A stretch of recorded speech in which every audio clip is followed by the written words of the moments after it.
کتابوں میں واقعہ آتا ہے ابو سران مصری بہت بڑے اللہ کے ولی گزرے ہیں،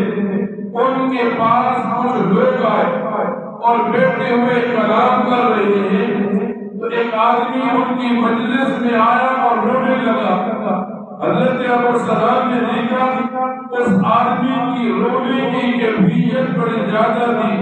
اس سے سوال پوچھا معاملہ کیا ہے؟ وہ آدمی کہنے لگا میرا بھائی بہت ہوا، ہم نے اسے قبر میں دفن کر دیا، لیکن میں جب بھی اس کی قبر پر جاتا مجھے رونے کی آوازیں آتی، چیخنے چلانے کی آوازیں آتی، میں نے اس کی قبر کو کھود دیا، ایک پتھر جو ہٹایا تو قبر میں آگ جل رہی تھی اور میرا بھائی کلام کر رہا تھا۔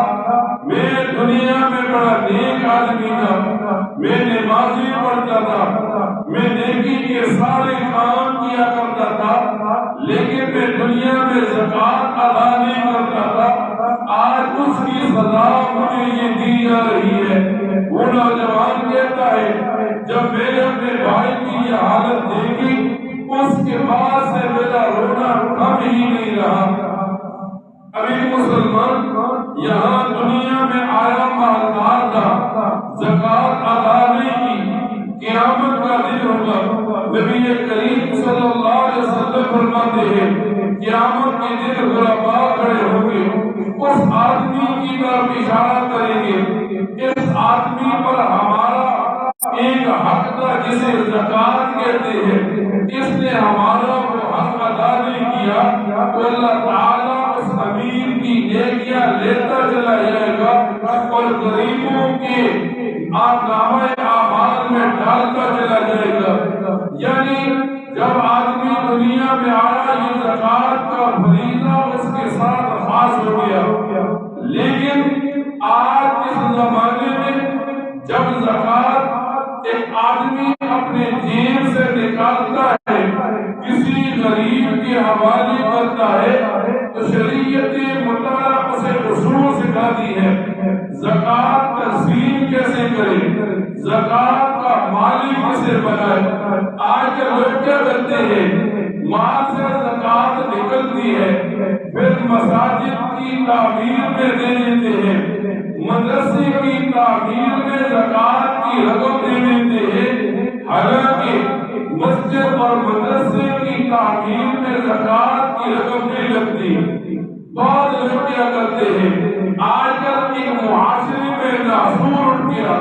ایک آدمی نے زکات نکالی، اب زکات نکالنے کے بعد نام بھی نکالنا چاہتا ہے، پھر وہ کیا کرتا ہے، زکات کے پیسوں سے مال خریدتا ہے، گاڑی پر لاتا ہے، گلیوں میں تقسیم کرتا ہے، چوک چوراہوں میں کھڑا ہو جاتا ہے اور لوگوں کو زکات دیتا ہے۔ اب جب زکات تقسیم ہو رہی ہو، ایک آدمی سمجھدار کھڑا کیا جائے، اس سے پوچھا جائے کتنے مستحق افراد کو زکات ملی۔ آج کل کیا ہوتا ہے،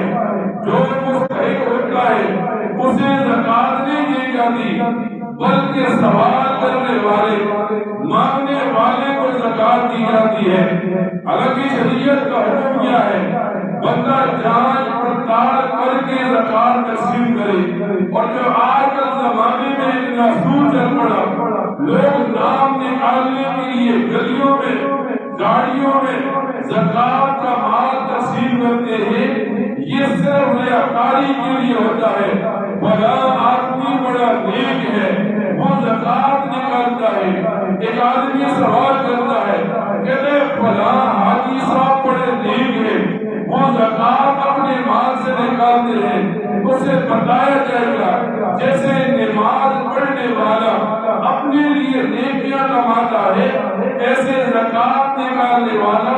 اپنے لیے نیکیاں نکالتا ہے۔ ہاں اس بات پر خوش ہو، اللہ تعالیٰ نے مجھے ایسے بندے دیے جن پر زکات لگتی تھی۔ ہر ایک آدمی کو بتایا جائے فلاں مستحق ہے۔ ہمارے معاشرے کا اصول یہ ہے،